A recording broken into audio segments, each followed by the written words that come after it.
Acknowledging the specific risks that women face during wartime in order to target interventions is important, especially considering that often the actors that sit at peace negotiations tables are exclusively men.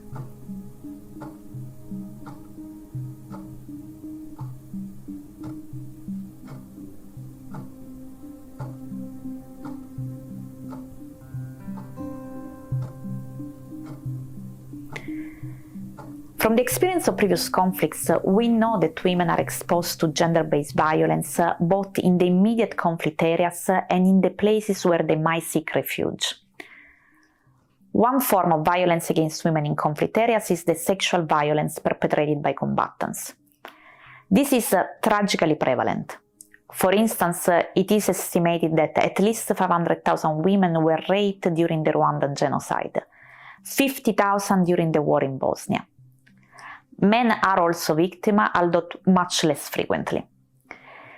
It is important to notice that this phenomenon is by now understood as a deliberate war technology, a way of humiliating and demoralizing the enemy as individuals and as communities, rather than something that results, for example, from unmet sexual needs among soldiers or base instincts triggered by the stress and violence of the conflict situation.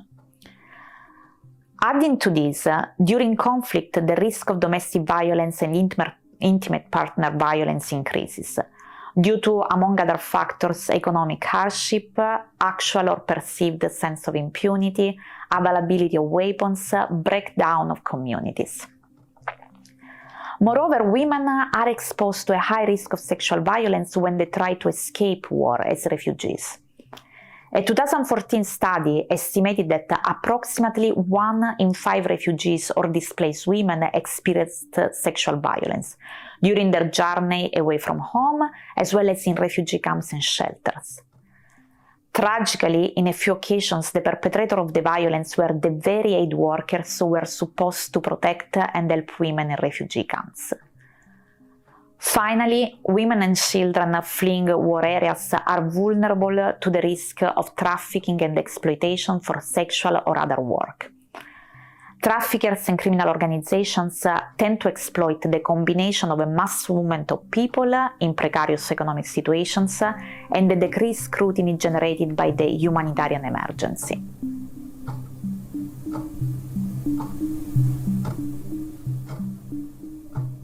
There are already reports both from Ukrainian authorities and from host countries of sexual violence happening in conflict areas and across the borders among those fleeing. It is difficult to find and verify information under the current circumstances, but based on historical account and academic research, we know the urgency of providing a high level of scrutiny and readiness to help. Research shows that rape of women from combatants is more likely to occur when the conflict involves two groups that have different attitudes toward gender equality. The more conservative group becomes the perpetrator, the other one the victim. Interestingly, an analysis of surveys of gender attitudes in Russia and Ukraine shows that there has been a divergence in the last 5 years between the two countries on a few measures of gender attitudes. Ukrainian survey respondents have become increasingly less traditional than Russian counterparts. Moreover, reports from the US State Department and Amnesty International have already documented episodes of sexual violence from armed conflict actors in Donetsk and Luhansk since the start of the conflict in 2014, involving both Russian and Ukrainian military. Regarding the risk faced by women in host countries and during their journey away from home, in the current situation the risk is high for at least 2 factors. First, women often travel alone with their children. Nearly the universe of the refugees who left Ukraine over the last month is made of women and children, given the obligation for men aged 18 to 60 to defend the country.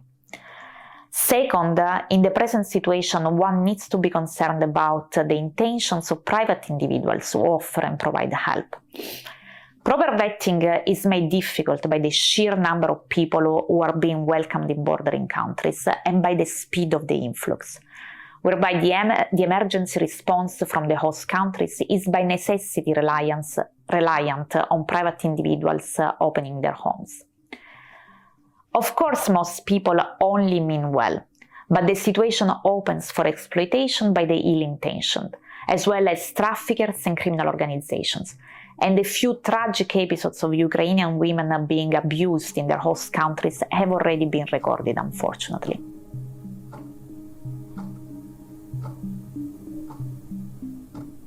Many involved agents have proposed a number of measures over the last weeks.